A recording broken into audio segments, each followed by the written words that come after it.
to get the swelling after the surgery on the side of my body, and it never really went away per se. Lymphedema is kind of a side effect of the treatments and the things that have been done to you because they've cut into your lymphatic system and the radiation and everything. After the chemo, after the surgery, it started to affect the arm. And I had heard about compression sleeves. For the compression garment, it's very hard to wear to begin with. I started covering so people won't notice, but even though it's still this part here. So when they start to ask me, and at the beginning I was really shy to explain what's going on, but then I said, okay, you know what, I've had it. People don't know anything. I'm gonna explain it. Within a year after my surgery and the radiation, my ankle started to really swell up, and I went to see my GP. And they said, oh, that's lymphedema. When I had one of my semi-annual checks up, I raised it with the oncologist and was told, oh yeah, it's often a side effect, but not everybody gets it. And then I was referred to the physiotherapist within the cancer center, who then got me onto lymphedema treatment, the massaging, the stockings, etc. I had primary lymphedema prior to the diagnosis for cancer.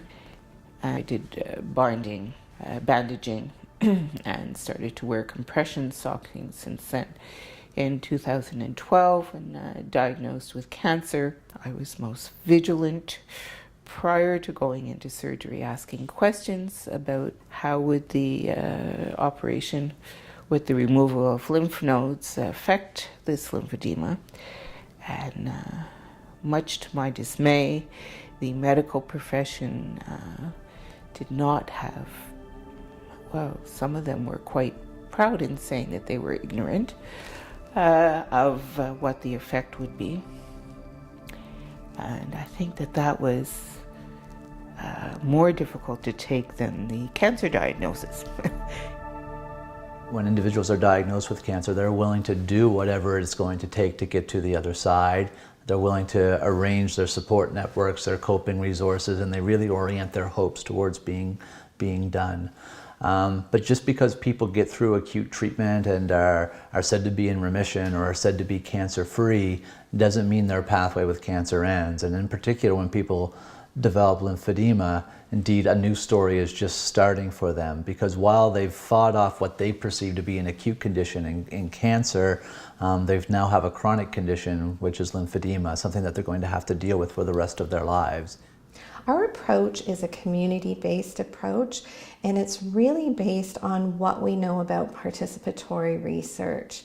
So it's based on the idea that participants themselves can choose what it is that they find of value, that they can leave if they don't find activities meaningful, that they have some say in helping to direct what is going on. So we injected into the workshops some creative activities, so collage and reflective writing.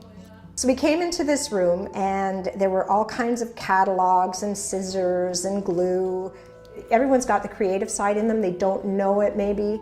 So the first day I didn't do anything. I was just going through the pictures, going through the ideas, and I said I don't know what I'm supposed to do.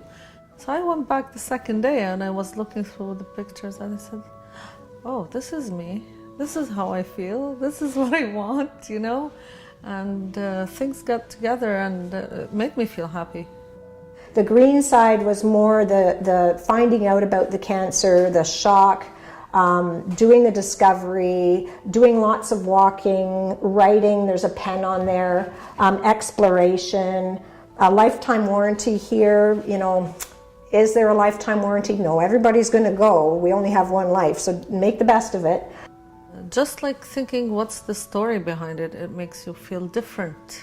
It makes you bring out what you need to tell. I guess I gravitated towards colors of water, colors of the sea, colors of running water. When you're in the pool, that you could meditate, and you certainly have full movement in your legs and in your arms. What really impressed me the most is that I was in a group of men and women, and that all had the same problems. It was a primary or secondary lymphedema with either our legs, in case of men with prostate cancer, or the arms, in case of women with breast cancer that had breast cancer surgery. Another important part of the workshops was the involvement of 2 rehabilitation professionals. So we had a lymphedema expert come in, a physiotherapist who's worked with people living with lymphedema. And they will measure you. So she came in to talk about the latest treatments and compression garments and was a wonderful resource for participants. The other person, our other team member, is an occupational therapist. It was new for them to hear about the fact that activities of daily living can be adapted. It's something you can't deal with it, but you really have to be on it. You can't just like forget about it. And that's what's happening to me, because I don't really exercise and stretch enough, and it's not helping at all. With family, it's not always safe to talk about the struggles that you're having.